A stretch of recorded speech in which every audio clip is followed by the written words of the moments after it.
Meu diretor, Marcão. Ele me fez pular lá de cima pra gravar. Você lembra que você me fez pular lá de cima pra gravar? Seja muito bem-vindo, você aí de casa, ao primeiro episódio do Papo de Mula, a sua mesa favorita de boteco das telinhas da internet. E aqui nesse podcast, o que vai acontecer? A gente vai conhecer profissionais da gastronomia para falar um pouco de suas histórias, seus momentos, por que começaram e por que continuaram. E hoje, nada mais nada menos, trazemos o Araújo, que é o gerente do Mula Manca aqui nos Jardins. Uma salva de palmas! Obrigado, Fábio, obrigado. Antes de você começar a falar, Araújo, eu sei que é difícil falar de boca seca. Opa! Então, vamos chamar o garçoneto, a garçonete, para já adiantar alguma coisinha Vamos pra lá. gente. Boa tarde. Qual que é o seu nome? Michele. Michele. Araújo, o que a gente vai tomar hoje? Você que toca o bar. Fábio, a minha história ela é muito ligada ao vinho, né? Então, eu vou de vinho, viu, Michele? Pode ser um vinho branco, de preferência. Se tiver um Riesling, melhor ainda. Riesling? Isso, uma uva francesa aí, da Alsácia, muito produzida na Alemanha e alguns lugares da Europa. Gostei, gostei. Bom, então, Araújo, enquanto ela prepara o vinho pra gente, primeiramente, obrigado por me receber no seu restaurante, no seu Agradeço a bar-restaurante. presença do Mula. Eu escuto falarem muito bem desse bar-restaurante. Olha que eficiência. Perfeito. Você pode mostrar pra câmera, por favor? Olha a coisa mais linda.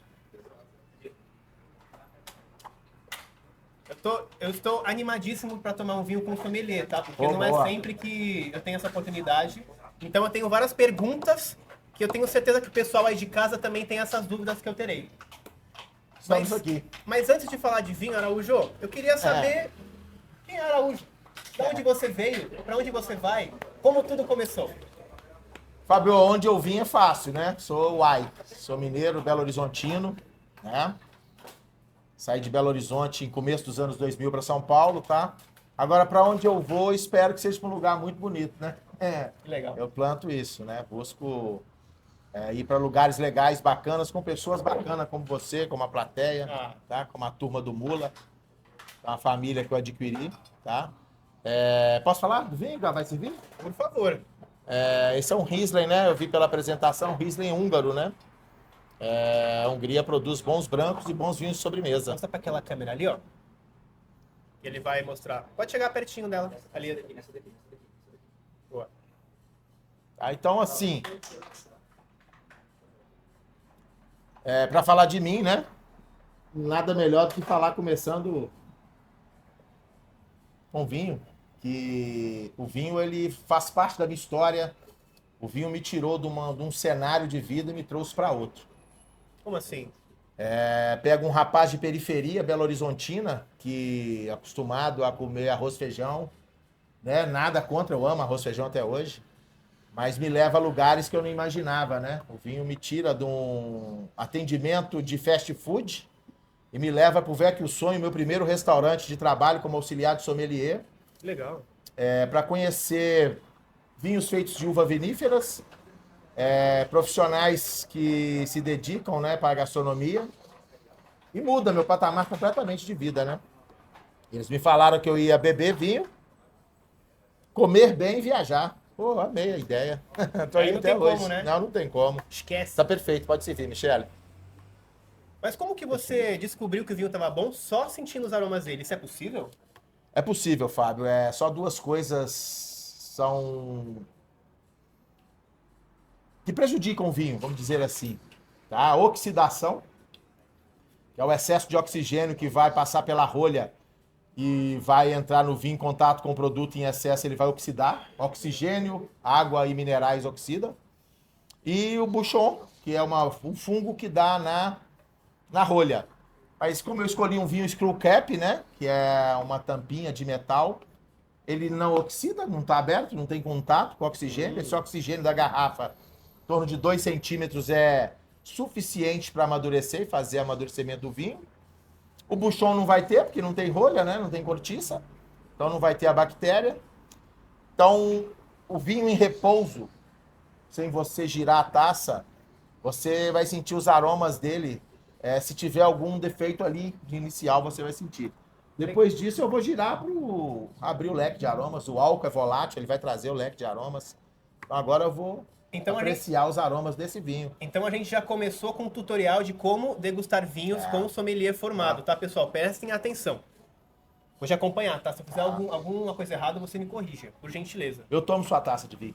Não. Deixa comigo por enquanto. Então, quando o garçom serve a taça de vinho, eu não posso mexer. Eu tenho que manter ela a repouso e sentir os primeiros aromas, correto? Se você for a pessoa que escolheu o vinho e que vai aprovar o vinho se está saudável ou não, sim. Os convidados, eles esperam a pessoa provar para poder dar sequência. Lógico que vai ter um que pode achar que não tá bom, né? Vai saber se tem um convidado que conhece mais do que eu, né? Falar, não gostei. Boa. Então, me fala aí. O que você sente no vinho? Porque o pessoal, hoje em dia, quando vai tomar em restaurante, fala, nossa, tô sentindo um abacaxi, tô sentindo um morango. Isso realmente acontece? Essa é uma pergunta bacana, Fábio. Não é regra. Tudo que vem da natureza, ela tem compostos, né? Orgânicos, químicos, que saem do solo, que faz parte do ambiente que ela foi produzido. Aromas, eles são traduzidos pelas papilas gustativas, ela que identifica os aromas. Então, nesse caso, é uma uva branca, a Riesling é uma uva francesa, tá? Muito plantada na Alemanha, mas aqui ela tá na Hungria, que se adapta muito bem. É uma uva delicada, de clima mais frio. E a característica de uma uva branca é acidez, delicadeza, aromas delicados, muito frescor, acidez e frescor. Frutas brancas. O abacaxi é uma fruta branca. Não tô vendo ele aqui agora, tá? Tô vendo mais uma lixia, né? Tô vendo um frescor no aroma de fruta bem fresquinha, uma pera. Não, serve pra plateia isso daqui. Sirvo. Pelo amor de Deus. Esse vinho tá espetacular. Nunca tinha tomado um Riesling da Hungria. É legal o cliente ter essa experiência, né? Uma uva diferente de um lugar diferente. Os clientes buscam muito esse tipo de experiência? Fábio, no Brasil, eu recomendo as pessoas escolherem lugares, mesmo empórios ou mercados que vendem vinhos feitos com uva vinífera e de produtores renomados, que busquem onde tem um profissional que vá encaminhar corretamente a escolha, tá? Aqui no Mula a gente sugere o vinho, eu treino a equipe, tá? Eu tenho esse prazer de treinar a equipe aqui com vinhos. Então, de acordo com o paladar do cliente que ele quer, não adianta o cliente chegar aqui querendo tomar um vinho leve, refrescante, ou servir um Malbec, né? Então, Olha, não vai ser ideal para a pessoa. Ela está com um propósito e eu ofereço outro. Então, é muito importante um profissional que saiba o que vai sugerir. eu queria que você me falasse de uma coisa que acontece frequentemente em restaurante, né? O cliente ele tem medo de pedir sugestão porque ele acha que o sommelier vai geralmente oferecer o mais caro. Isso realmente acontece na área? E se acontece, como que o cliente ele pode se antecipar a isso? Fábio, acontece, mas não devia, tá? É antiético o garçom ou sommelier ou o maître ou o gerente sugerir um vinho com valor astronômico, tá? O interessante é a pessoa estudar o ticket médio do perfil que ela trabalha. Por exemplo, eu sei do perfil do Mula Manca e eu sei o perfil do cliente para a bebida. Então eu vou sugerir o meu vinho dentro do meu perfil.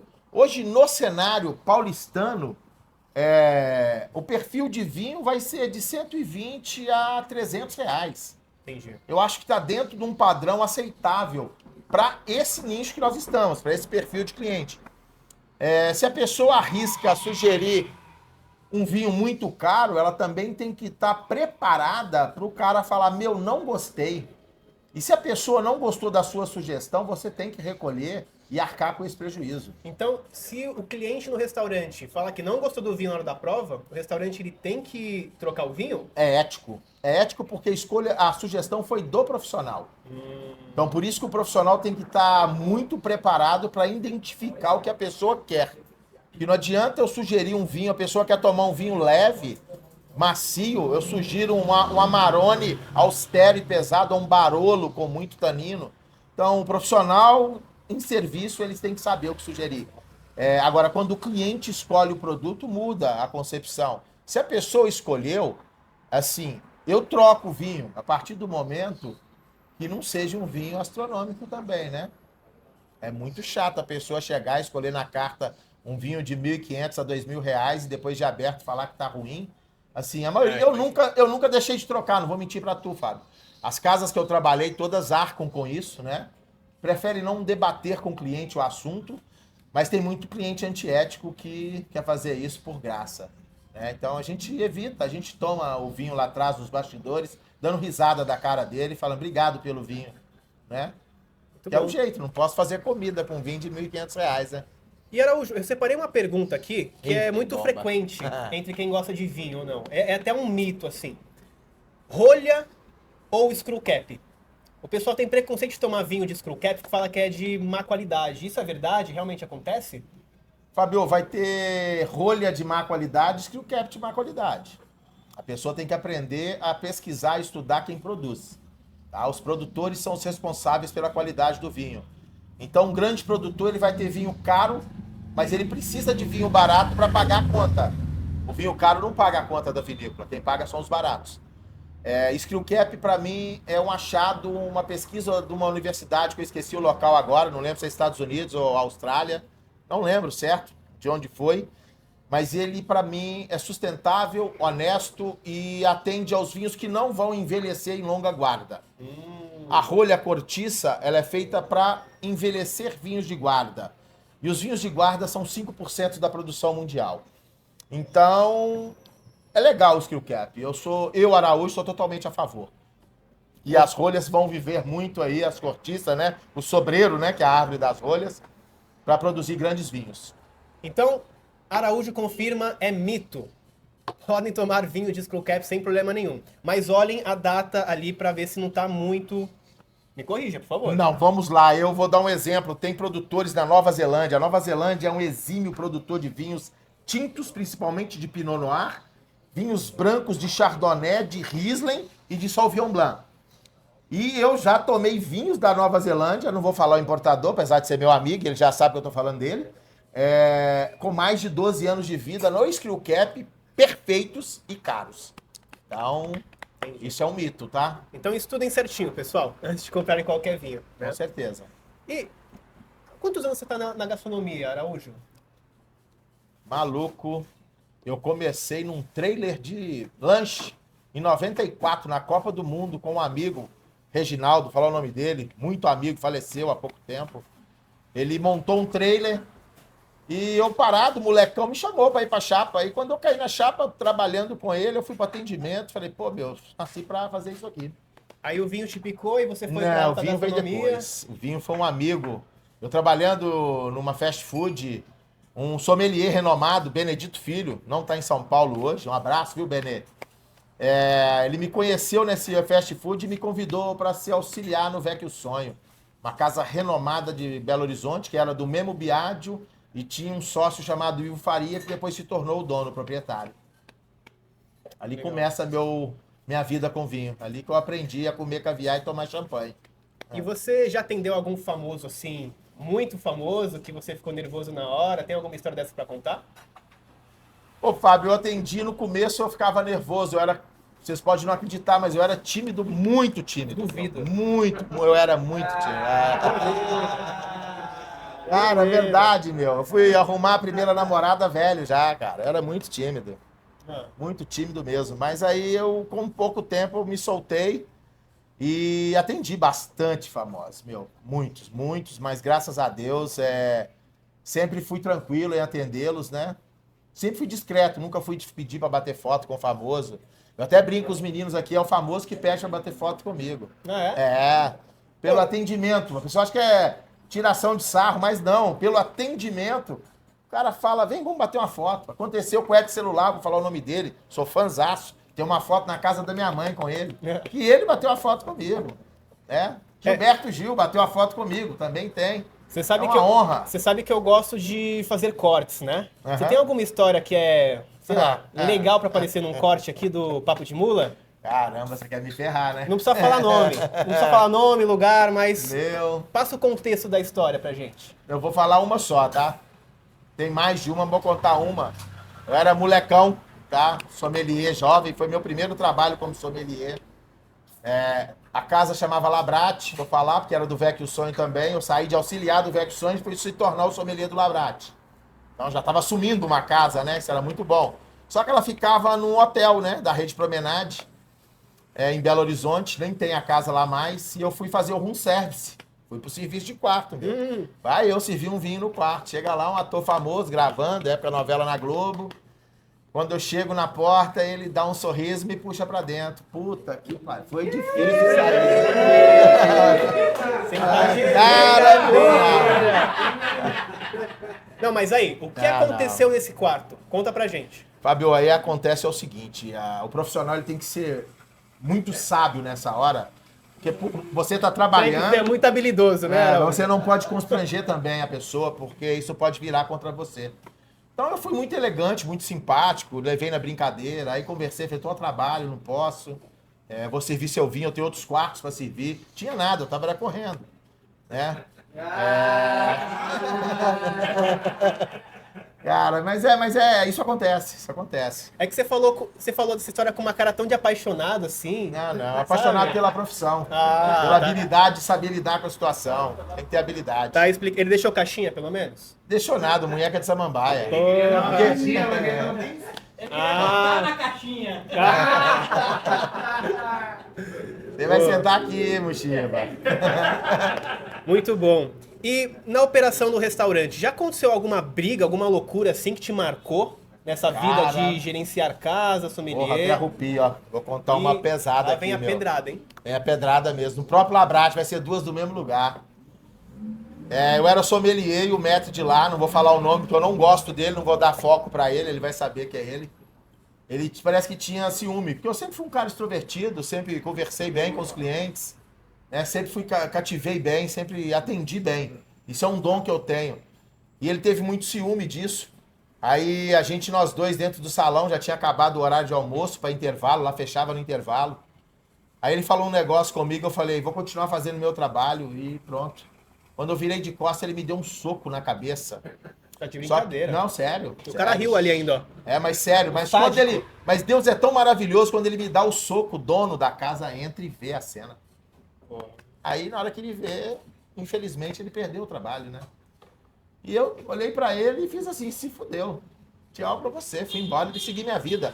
Assim, não adiantava eu querer fazer nada. Eu ia perder meu direito, ia perder meu trabalho, minha profissão, que hoje eu já sou sommelier há mais de 25 anos. Me formei, estudei, graças ao Vecchio Sonho. Então, quem perdeu foi ele. E hoje em dia, você é mais maduro, mais experiente... o que você pode falar que é o maior desafio de gerenciar um restaurante? Ainda mais numa região tão difícil quanto Jardins, que é um dos polos gastronômicos do Brasil, né? Quiçá do mundo. Isso aí. Jardins, se você vencer aqui, você vai vencer em qualquer outro lugar do Brasil. Olha que bonito. O público é um público exigente, mas é um bom público. Tá? Eu gosto das pessoas do Jardins. São pessoas que sabem comer, sabem beber, te respeitam. Sempre fui bem tratado na região. Trabalho no Jardins e no Itaim há mais de 20 anos. Mas a dificuldade maior, na minha visão, de gestor de salão e de operacional de restaurante, é pessoas. Quem sabe lidar com pessoas vai lidar bem com isso. Hoje, o trunfo de um gestor é saber lidar com material humano. Quem sabe lidar com material humano vai conseguir fazer um trabalho. Porque as pessoas são diferentes, você tem que saber combinar pares, as pessoas muitas vezes têm afinidades, então você tem que saber lidar com as afinidades, você tem que saber separar, e para mim gerir é dar a mão e ensinar a fazer. Eu acho que o gestor que gosta só de mandar não é meu perfil, eu acho que eu também não posso ser bobo, porque as pessoas aproveitam disso, mas de mostrar como ser mais leve, eu acho bacana. Eu sou chato. Quem trabalha comigo sabe disso, eu sou chato. Eu sou muito perfeccionista. E você consegue dormir quantas horas por dia, assim, como gerente de uma casa nos Jardins? Caralho, hoje eu tô dormindo 4 horas, meu. 4 horas por dia. Ouviu aí, né, patrão? 4 horas, meu. Tá osso, hein? Legal. Isso vai pro corte, Araújo. Pode cortar, então me pega. E, ó, se você pudesse dar um conselho pro Araújo do passado, para evitar alguns erros ou Porra, você falou coisa boa e agora? ou ter alguma forma de pular caminhos. O que você diria para o Araújo do passado, com 18 anos? Caralho, meu. Você foi cirúrgico numa coisa que na minha vida pessoal pesa. Eu ia falar assim, Araújo, separa o pessoal do profissional, abrace as oportunidades de forma mais correta, seja mais sério e não deixe escapar entre os dedos tudo que a vida lhe proporcionou, porque eu tive muita oportunidade, mas eu aproveitei muito pós-venda, né? Eu fui um cara muito pós-venda, muito boêmio, né? Pra quem entende. Quase perdi a família, né? Graças a Deus eu consegui, e foi Deus mesmo, contornar e ter minha esposa do meu lado esse tempo todo, que tá comigo aí desde quando eu vim para São Paulo. Legal. E consegui ter crédito para retornar ao trabalho e mostrar o que eu sei e separar. Hoje eu separo muito bem o meu profissional do meu pessoal e eu não perco mais noite com farra e deixo a empresa na mão. E no passado, muito novo, infelizmente eu fiz isso, né? E isso prejudicou, poderia estar hoje um pouco mais tranquilo e ter mostrado muito mais do que eu sei para o mercado paulistano. Eu tenho pessoas que começou comigo que hoje estão no destaque, eu não vou falar nome também, mas estão se destacando e eu dei o start inicial. Eu me orgulho disso, me orgulho muito. Você falou uma coisa que acho que muita gente que trabalha na gastronomia deve sentir, que é você trabalha o dia inteiro estressado, longas horas durante o dia inteiro, e no final da noite seu amigo, vamos lá tomar umazinha? Pô, se fosse só uma, tava bom. Aí você vai e não é geralmente só uma. É. Uma vai para duas, É. aí o outro oferece um negocinho, aí vamos pro after. E isso acontece com todas as áreas no restaurante. Não é à toa que hoje gastronomia, atendimento, é uma das áreas com maiores índices de depressão, de ansiedade, de suicídio. E é justamente por essa rotina, né? Não é fácil Não, trabalhar na gastronomia, mas eu tenho certeza que você tem muita história para contar. E os seus netos, que eu Pô. sei que você tem alguns, eles vão Tenho ter dois, muita tenho história, dois, né? Elis Maria e Nicolas. Só Pô. não mais que o Clebinho. Os netinhos É, do Clebinho o Clebinho vão ter história até os bisnetos. E ele vai contar muita mentira pros netos dele, né? tenho Misericórdia, certeza. vai ter história com vontade. Tenho certeza.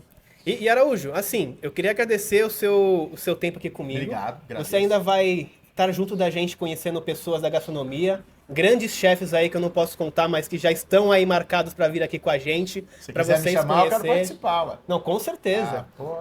Vamos ter episódios para conhecer também o Clébio Mendes, que é o nosso chefe de bar, assim como Vai ser assim- 6 horas de podcast. Assim como o chefe Marcos, que cuida da gastronomia do Mula Manca. São pessoas que estão na área há mais de 30 anos também, que tem muitas histórias para contar.